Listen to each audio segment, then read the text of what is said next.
जय जगन्नाथ पिला माने चलो आज आम पढ़ा तुम मन को कौन मुझे तुमको पढ़ेबी साहित्य साहित्य कौन आगु तुम पढ़ी आसिया वर्णमाला सब शिखी जाइछ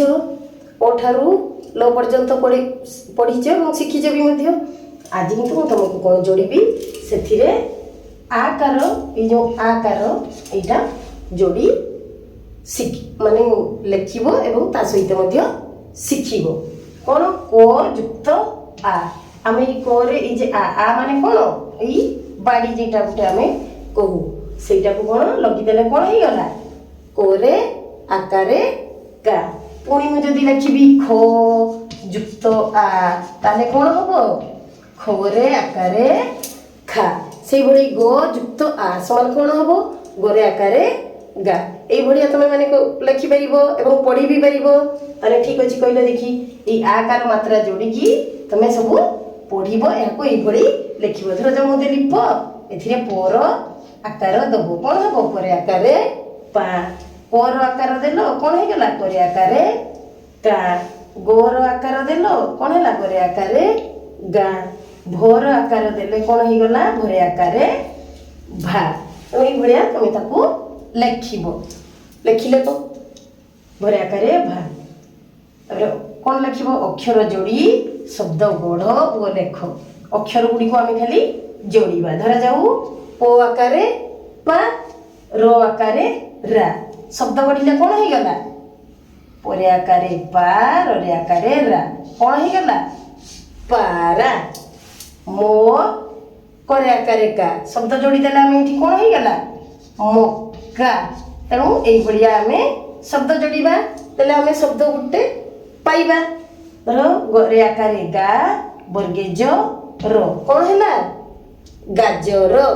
ये तुम मैंने पढ़ और लिख खातार लिखुच ना यहाँ बेले पढ़ लब तापर कौन कर खातार बसी लिख प्राक्टिस कर कौन है देख बरे आकार बा हरे आकार हा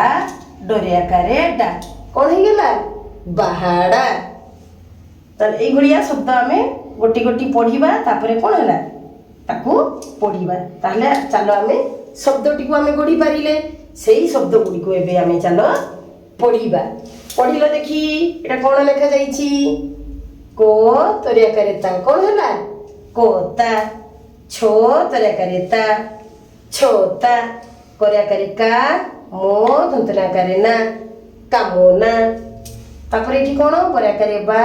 दंतेश दंतना करे ना बासोना ये भाया पढ़ो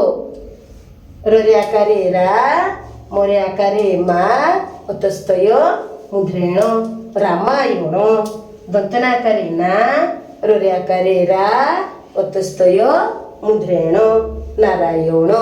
ये भाया बनाण करिकी पढ़ेब नुहे जे नारायण ये हेनी तेणु तुम मैंने ये देख ये पढ़ो दंतेश लिखाई तो आकार कहले दंतेश आकार सा तो कौन हो गला सात बार बरे आकार बा रो कौन है सात बार आठ बरे आकार ठो गरे आकार रो कौन हो गला आठ गारो ताने है तो एथर पढ़ा शिखि पारल तेणु तुम मैंने आज तुमको ये क्लास टी करली तुम यहाँ सब कौन कर घरे बसी पढ़ और लिखब मु नेक्स्ट क्लास रे एथिरु क्वेश्चन पचारि और डकैबी और किसी नुआ पाठ भी तुम मानक शिखेबी जय जगन्नाथ।